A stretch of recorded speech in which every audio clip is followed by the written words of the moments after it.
Manaoag Dominican Radio Christmas Countdown. Christmas Countdown. Christmas Countdown. It's 85 days before Christmas.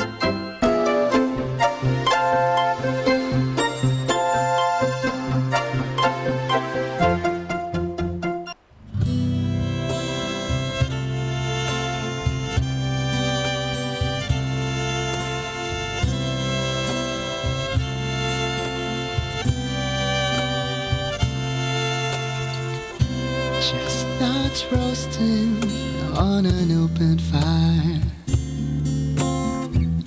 Jack Frost nipping at your nose, Yuletide carols being sung by a choir, and folks dressed up like Eskimos. Everybody knows a turkey and some mistletoe help to make the season bright. Tiny tots by the rise of the glow will find it hard to sleep tonight. They know that Santa's on his way. He's building lots of toys and goodies on his sleigh, and every mother's child is gonna spy to see if reindeer really know how to fly. And so I'm offering this simple phrase to kids from 1 to 92. Although it's been said many times, many ways, Merry Christmas to you.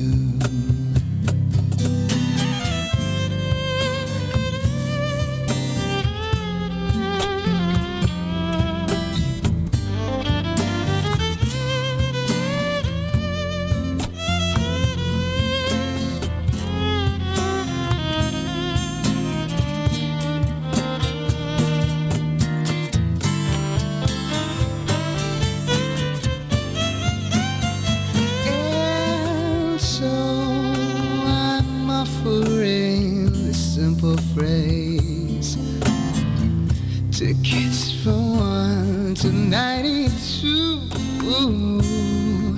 Although it's been said many times, many ways, Merry Christmas, Merry Christmas, Merry Christmas to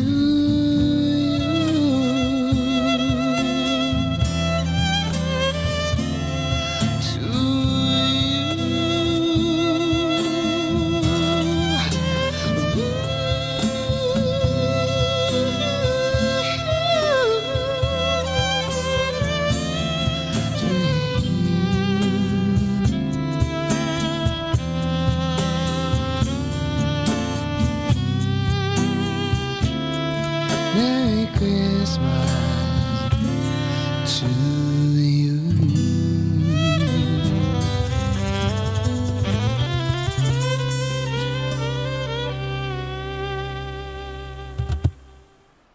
Kasama natin to. Our time now is 8 o'clock in the morning. Let us now have our time check prayer. Inaanyayahan ko po kayo na samahan ninyo ako sa panalangin sa oras na ito.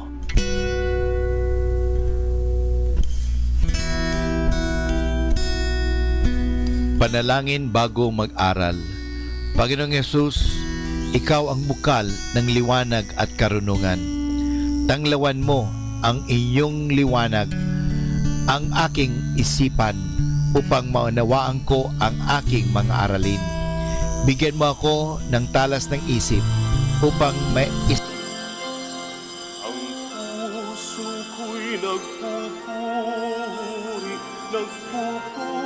sa Panginoon, nagagalak ang aking espiritu sa aking tagapagligtas. Nagagalak ang aking espiritu sa aking tagapagligtas. Good morning, sisters and brothers, and welcome to the Minor Basilica of Our Lady of the Rosary of Manaoag, and welcome to our celebration of the Holy Eucharist. Today we will celebrate the memorial of Saint Therese of the Child Jesus, Virgin and Doctor of the Church. We begin our celebration. We gather in the name of the Father, and of the Son, and of the Holy Spirit. Amen. The grace of our Lord Jesus Christ and the love of God and the communion of the Holy Spirit be with you all. And with your spirit. Sisters and brothers, let us now acknowledge our sins and so prepare ourselves to celebrate the sacred mysteries.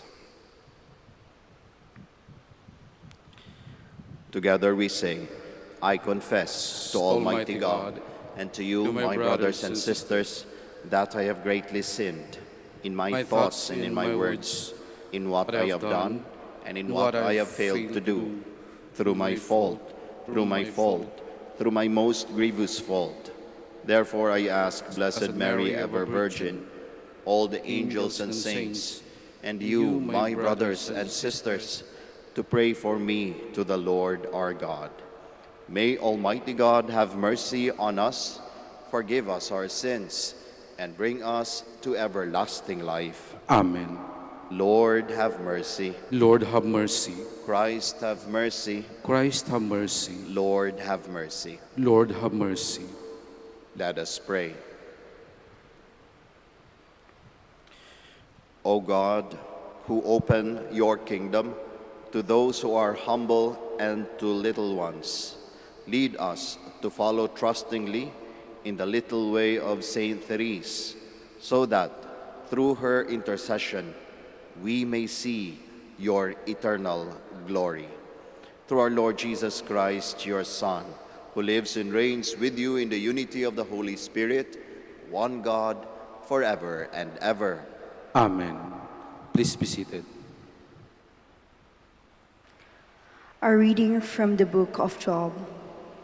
Job said, pity me, O you, my friends, for the hand of God has struck me.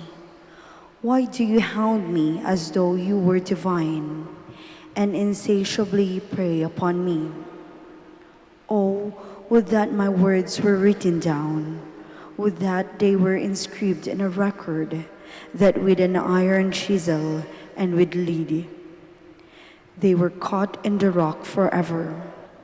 But as for me, I know that my vindicator lives, and that he will at last stand forth upon the dust, whom I myself shall see, my own eyes, not another's, shall behold him, and from my flesh I shall see God.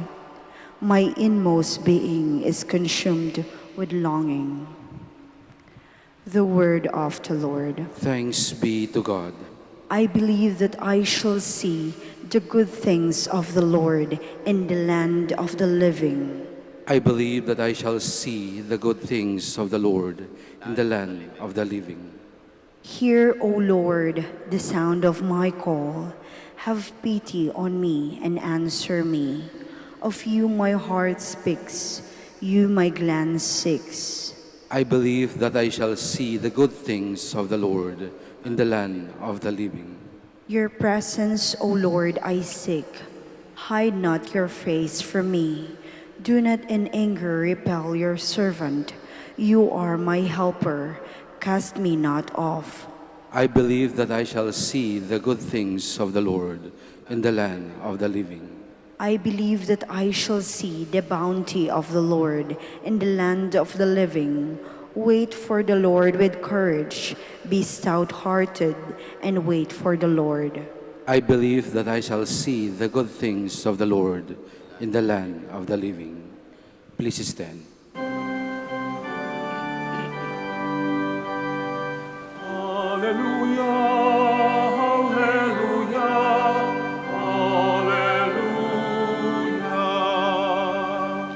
The kingdom of God is at hand. Repent and believe in the gospel. Hallelujah, hallelujah, hallelujah.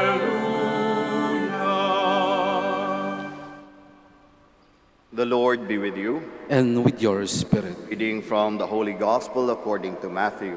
Glory to you, O Lord.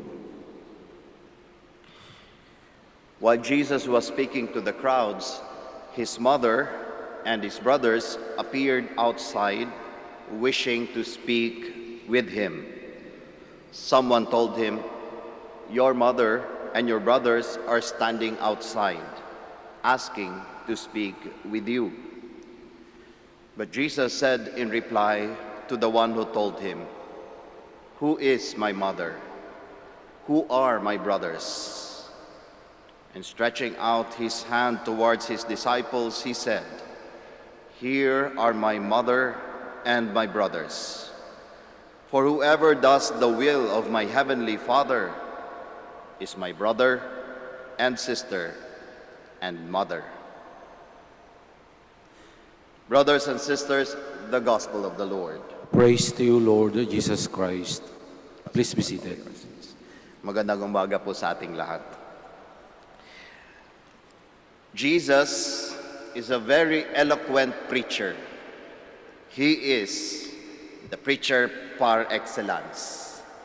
And one of the things that makes him a very good preacher is that he knows how to use a very good material for his preaching and teaching. And he knows when to use this material. Halimbawa na lamang dyan, yung ebanghelyo na narinig natin sa araw na ito. And the material that he used in his preaching in our gospel is his very own family. His mother Mary and his cousins, his relatives.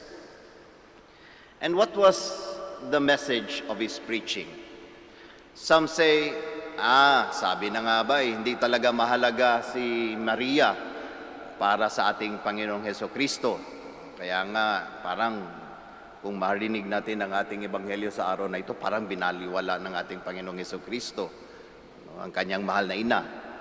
But that is not the case, sisters and brothers. In fact, what he did was to open his own family for all of us, to show that this family of his is very important for him. Gano'n naman yun, di ba? Kapag ka mahalaga yung bagay para sa'yo, hindi mo ito tinatago na lamang at sinasarili mo na lamang. Gusto mo itong lumaki at lumago. Kaya nga, makikita natin sa ebanghelyo na ito, when Jesus used his family in his own preaching, what he wanted to do and what he desires. And what is that? To have a bigger family. To have a family with you and me. He opened his own family to all of us. He showed us the way for us to become his brothers, his sisters, and his mother too. And what was the way? Those who do the will of my Father is my brother, my sister, and my mother. That is the way towards becoming a family of our Lord Jesus Christ. And you see, my dear brothers and sisters, with this desire of our Lord Jesus Christ to have and to open his family with all of us, it gave the fruit of the church. Naalala nyo, yung nandun nakabayubay ang ating Panginoong Hesukristo sa krus. Sabi niya kay Juan, "Son, here is your mother," pointing to Mary. What was the meaning of that? He was telling all of us that Mary is not just mother to John, but to all of us, making us a family. Kaya nga tayong mga nananampalataya, nagiging deboto sa ating mahal na ina, ay nagiging pamilya din ng ating Panginoong Hesukristo. Kasi yung kanyang ina ay ina din natin. That is why we as a church is a family. And this is the joy of our Lord Jesus Christ. Now, essentially, in the church, we are brothers and sisters. Kaya nga, dito sa ating simula ng ating misa, sa ating confiteor, we say to each other, brothers and sisters, I confess to you my sins.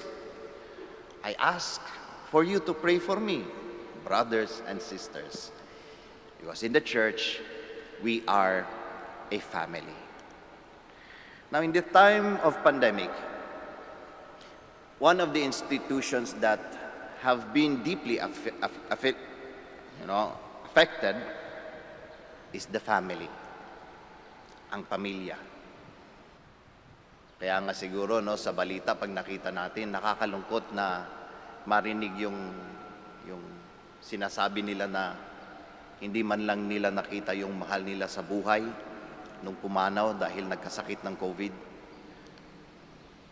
Masakit marinig yung bagay na yun.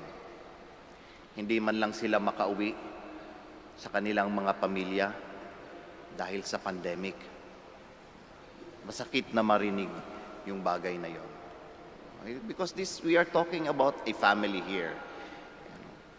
If it is important with Jesus to have this family, the church, I think as individuals, the family is also important to us.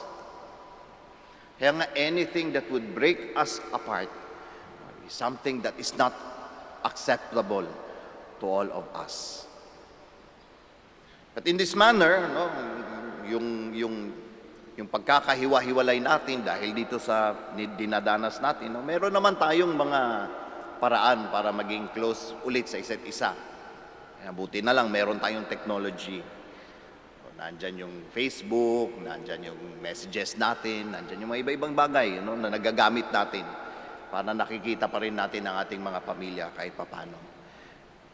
But even if with this technology, we realize that the real thing is still different.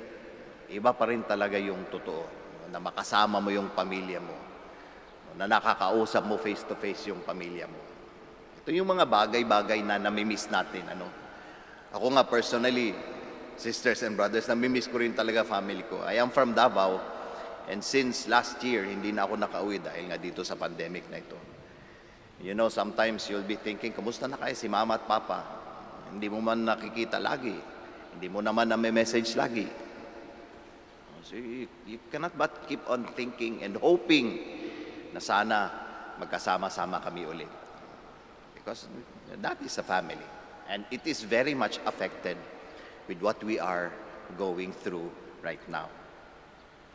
Now I think, sisters and brothers, if our own individual families are affected with the situation that we have, the very family of the church that we have today is also very much affected with the pandemic.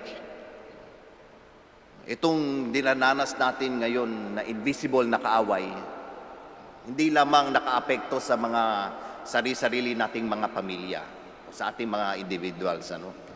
It is also very much affecting the family of the church. The family that was established and brought together by our Lord Jesus Christ.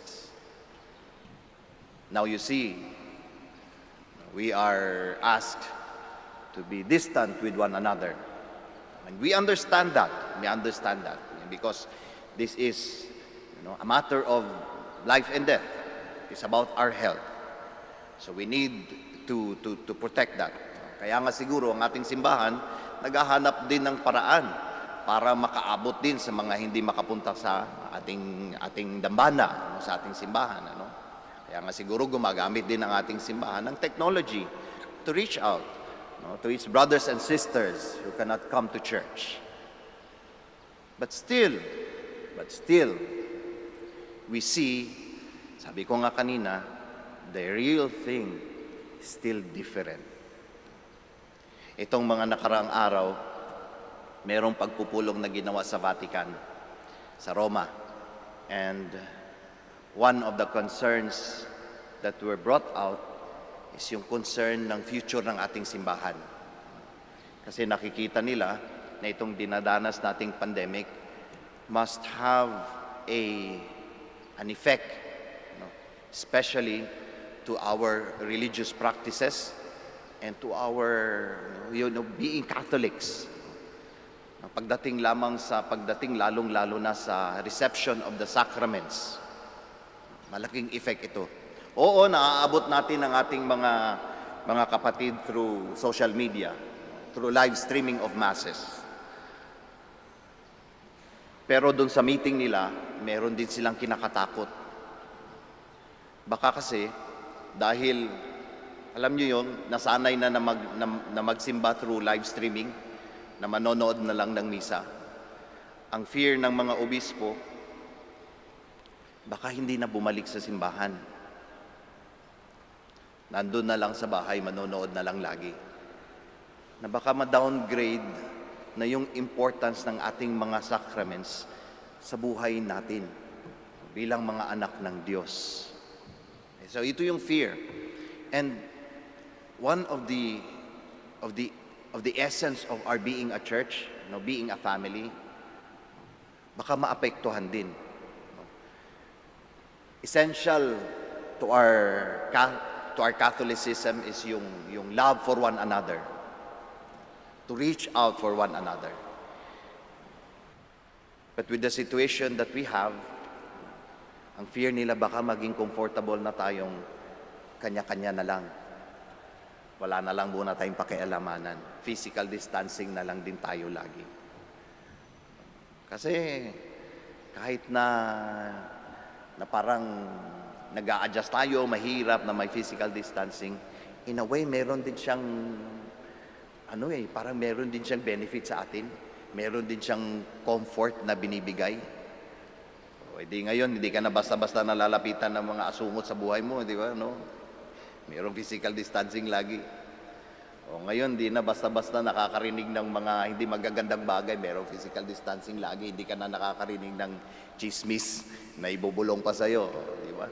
Meron din siya mga benefit at the same time. Kaya nga, ang fear nila, baka maging comfortable tayo sa ganitong buhay. Baka makalimutan na natin ang ating pamilya, ang ating simbahan.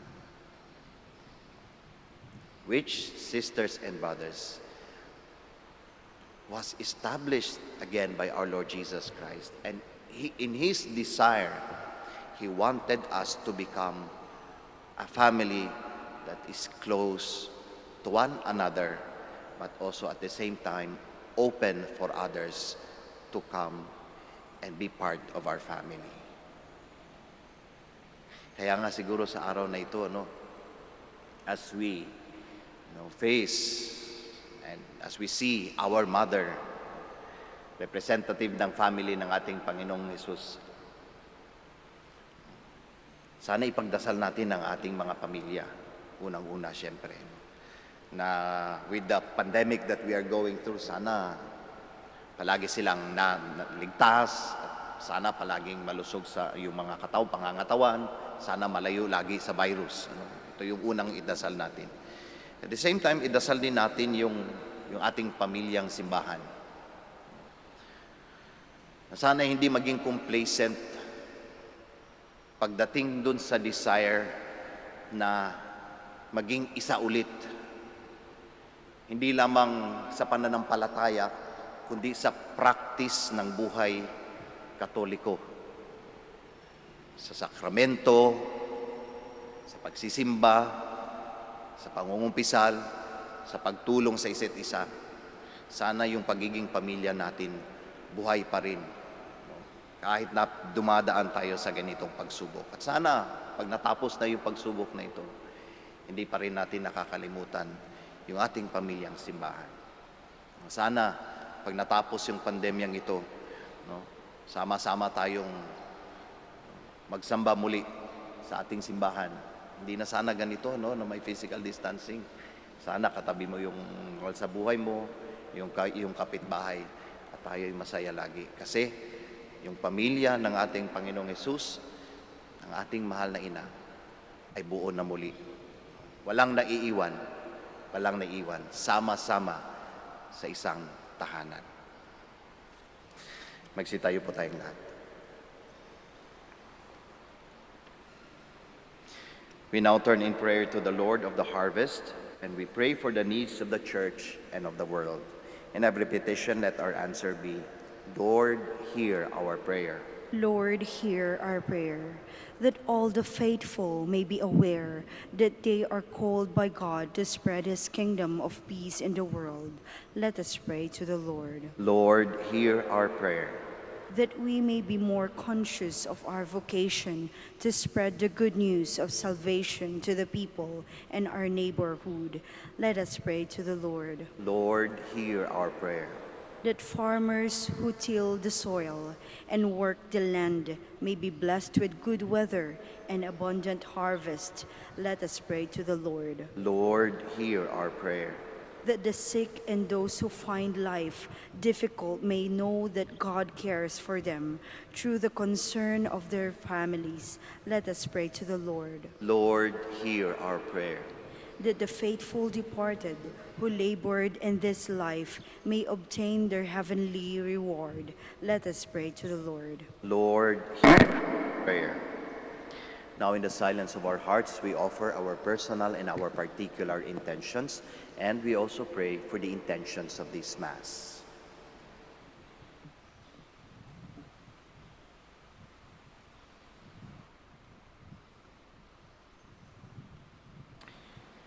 Heavenly Father, help us to take part with joy in the work of spreading your gospel by the example we show in our lives. We ask this through Christ our Lord. Amen. Please be seated.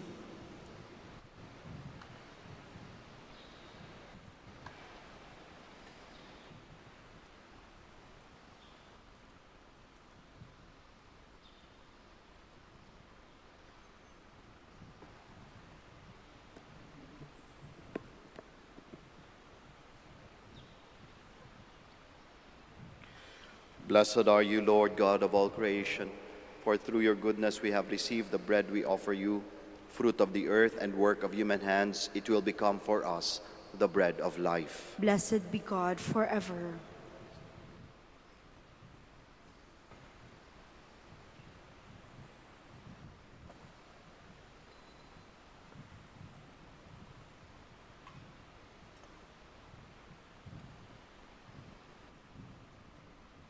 Blessed are you, Lord God of all creation, for through your goodness we have received the wine we offer you, fruit of the vine and work of human hands. It will become our spiritual drink. Blessed be God forever. With humble spirit and contrite heart, may we be accepted by you, O Lord.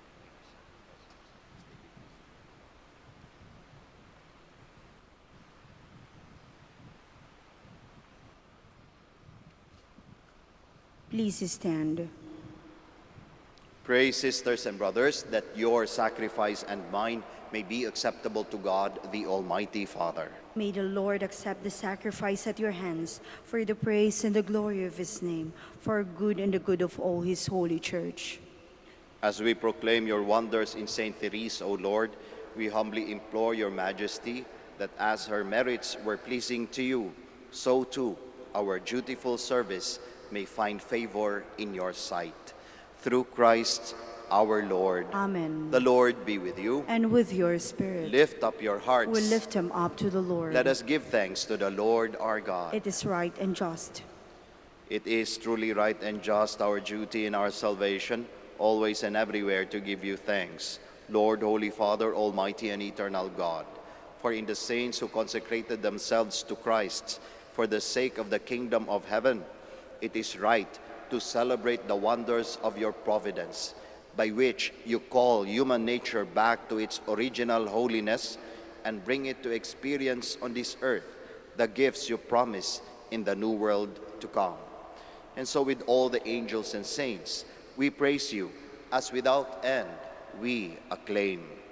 Holy, holy, holy Lord God of hosts, heaven and earth are full of your glory.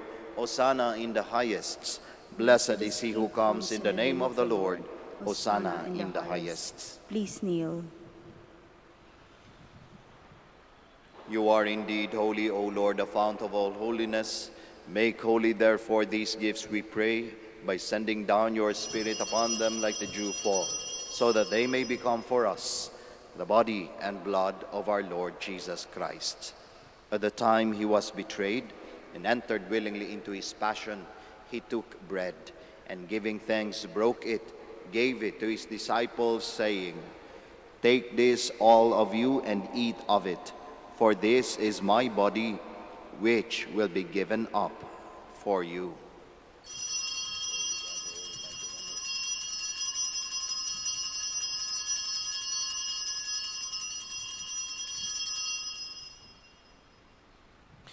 In a similar way, when supper was ended, he took the chalice, and once more giving thanks, he gave it to his disciples, saying, "Take this, all of you, and drink from it, for this is the chalice of my blood, the blood of the new and eternal covenant, which will be poured out for you and for many, for the forgiveness of sins. Do this in memory of me."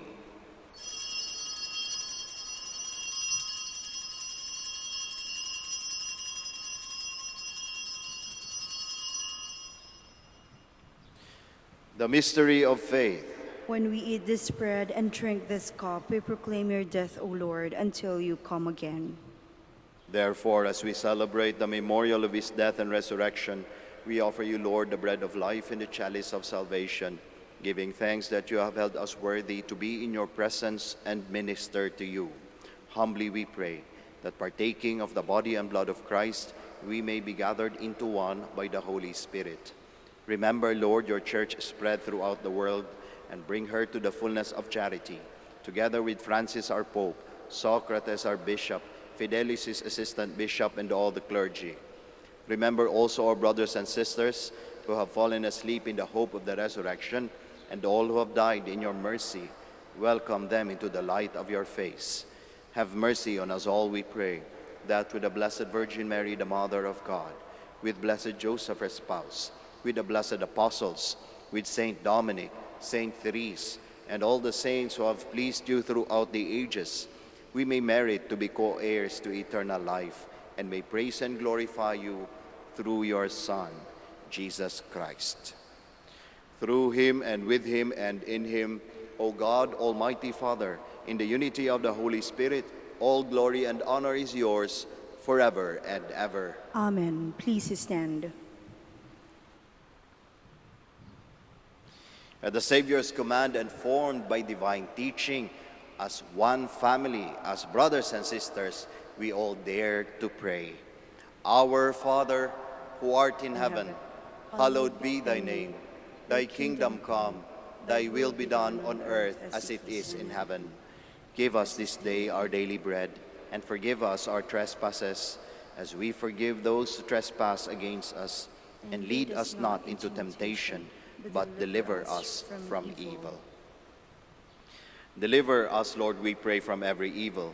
Graciously grant peace in our days, that by the help of your mercy, we may be always free from sin and safe from all distress, as we await the blessed hope and the coming of our Savior, Jesus Christ. For the kingdom, the power, and the glory are yours now and forever.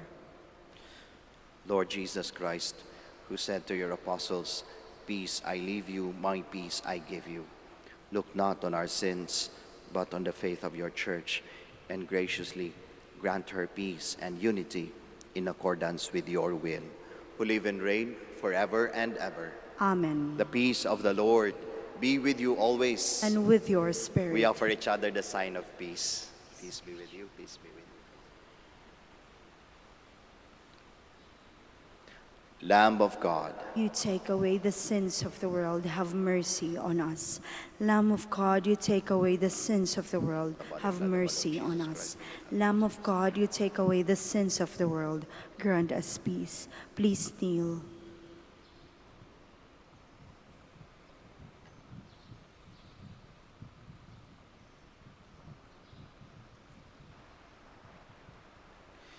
Behold Jesus, the Lamb of God, the Son of Mary. Behold him who takes away the sins of the world. Blessed are those called to the supper of the Lamb. Lord, I am not worthy that you should enter under my roof, but only say the word, and my soul shall be healed. Corpus et sanguinis Christi custodiat me in vitam aeternam. May the body and blood of Christ bless you, the Father, and the Son, and the Holy Spirit.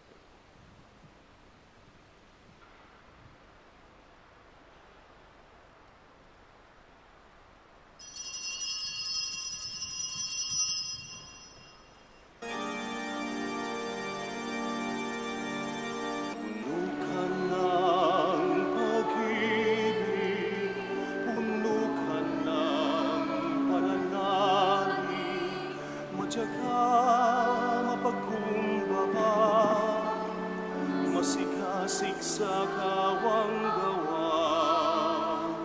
Kaya ikaw ang napili sa lahat ng nilikha upang dalhin sa sinapupunan ang anak na dakila.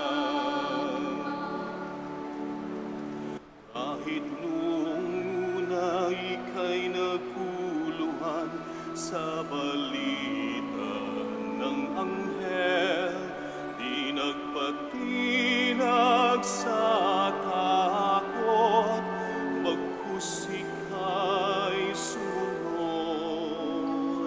Narito ako, ang alipin ng Panginoon.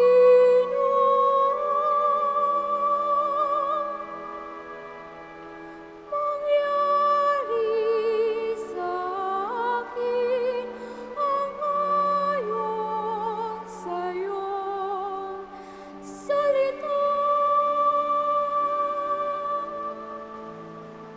Puno ka ng pag-ibig, puno ka ng pananalig, matyaga, mapagkumbaba, masikasik sa kawang gawa.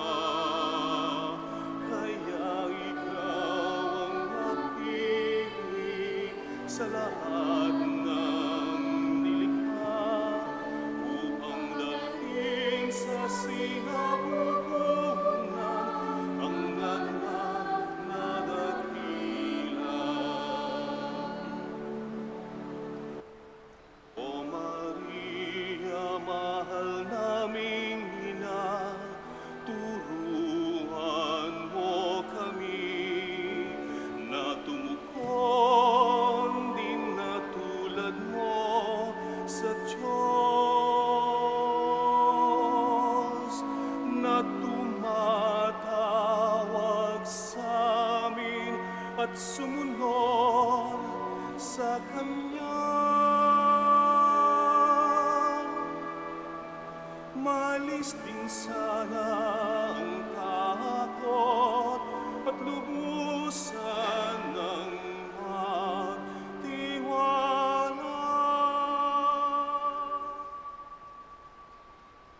Please all stand. Let us pray. May the sacrament we have received, O Lord, kindle in us the force of that love with which Saint Therese dedicated herself to you and longed to obtain your mercy for all. Through Christ our Lord. Amen. Let us now pray the Oratio Imperata. Together, God our Father, we come to you in our need to ask your protection against the COVID-19 that has claimed lives and has affected many. We pray for your grace for the people tasked with studying the nature and cause of this virus and its disease, and of stemming the tide of its transmission. Guide the hands and minds of medical experts, that they may minister to the sick with competence and compassion, and of those governments and private agencies that must find cure and solution to this pandemic. We pray for those afflicted, may they be restored to health soon. Grant us the grace to work for the good of all and to help those in need.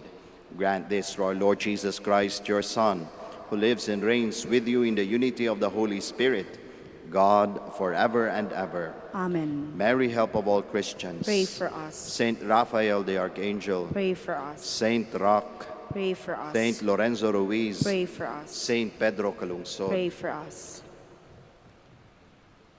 Please be seated for some announcement. The Feast of Our Lady of the Rosary of Manaoag will be on October 4, 2020, first Sunday of October. The schedule of Masses on that day will be the following: 6 a.m., 8 a.m., 10 a.m., 12 noon, 1:30 p.m., and a High Mass at 4 p.m. to be presided by His Excellency Socrates B. Villegas, TD, Archbishop of Lingayen, Dagupan, and to be followed by sending off of the pilgrim image to all the streets of the poblacion of Manaoag. Please light a candle outside your homes as the image of Apo Bakat passes by and be concluded with a closing ceremony. See you all here or join us live stream via Facebook, YouTube, and Manaoag Dominican Radio 102.7 FM. Thank you. Please stand. Bago po tayo magtapos ng misa, ako po'y magpapasalamat sa ating lector commentator, sa ating acolyte, sa ating Eucharistic minister, at sa inyong lahat po na nakiisa sa misang ito. Maraming salamat po. Mag-ingat po tayo sa ating pag-uwi at mababaunin niyo po ang pagpapala ng ating Panginoong Diyos sa pamamagitan ng ating mahal na ina, ang Birhen ng Santo Rosario ng Manaoag. Muli po, maraming salamat. The Lord be with you. And with your spirit. And may Almighty God bless you all, the Father, the Son, and the Holy Spirit. Amen. The Mass is ended. We all go in peace. Thanks be to God. We shall now have the prayer for the blessing of the sick and the blessing of our rosaries and other religious articles. Our help is in the name of the Lord, who made heaven and earth. Let us pray.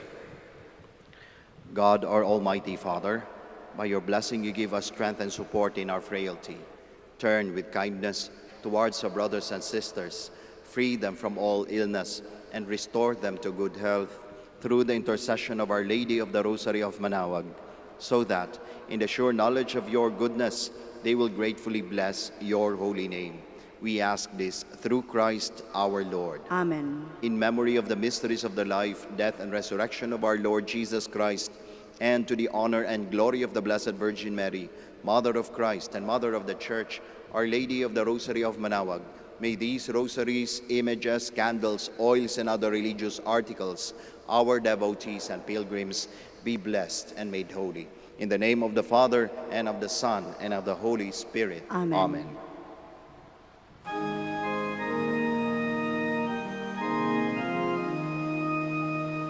O Maria, holy liwa, kan inayamano, tulukan wa, pidalan wa, yauna rapatapan,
A coronavirus prayer.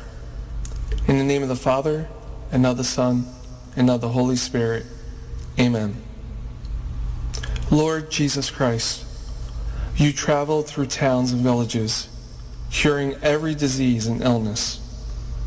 At your command, the sick were made well. Come to our aid now, in the midst of the global spread of the coronavirus, that we may experience your healing love. Heal those who are sick with the virus. May they regain their strength and health through quality medical care. Heal us from our fears, which prevents nations from working together and neighbors from helping one another. Heal us from our pride, which can make us claim invulnerability to a disease that knows no borders. Lord Jesus Christ, healer of all, stay by our side in this time of uncertainty and sorrow. Be with those who have died from the virus. May they be at rest with you in your eternal peace. Be with the families of those who are sick or who have died. As they worry and grieve, defend them from illness and despair. May they know your peace. Be with the doctors, nurses, researchers, and all medical professionals who seek to heal and help those affected and who put themselves at risk in the process. May they know your protection and peace. Be with the leaders of all nations. Give them the foresight to act with charity and true concern for the well-being of the people they are meant to serve. Give them the wisdom to invest in long-term solutions that will help prepare for or prevent future outbreaks. May they know your peace as they work together to achieve it on earth. Whether we are home or abroad, surrounded by many people suffering from this illness, or only a few, Lord Jesus Christ, stay with us as we endure and mourn, persist and prepare. In place of our anxiety, give us your peace. Lord Jesus Christ, heal us. In the name of the Father, and of the Son, and of the Holy Spirit. Amen.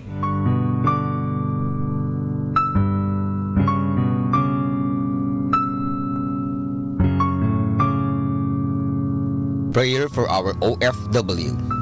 Lord Jesus, we put ourselves at the foot of your holy cross with Our Lady of the Rosary of Manaoag, as we acknowledge that we are nothing without you, and by your death you have redeemed the world. We believe in faith that nothing is impossible with you. We lift up to you our OFW listeners all over the world, whom we offer our prayers and every Holy Mass from the Minor Basilica of Our Lady of the Rosary of Manaoag. Lord, words cannot describe and express what they are sacrificing in order to have a better chance in life. Lord, redeem them of all their pains, trials, and persecutions as they are working in a foreign land for people that are complete strangers to them. Shield them with your most precious blood that flows from your sacred heart. Protect them from any harm and abuses that they may face as they continue their journey in life.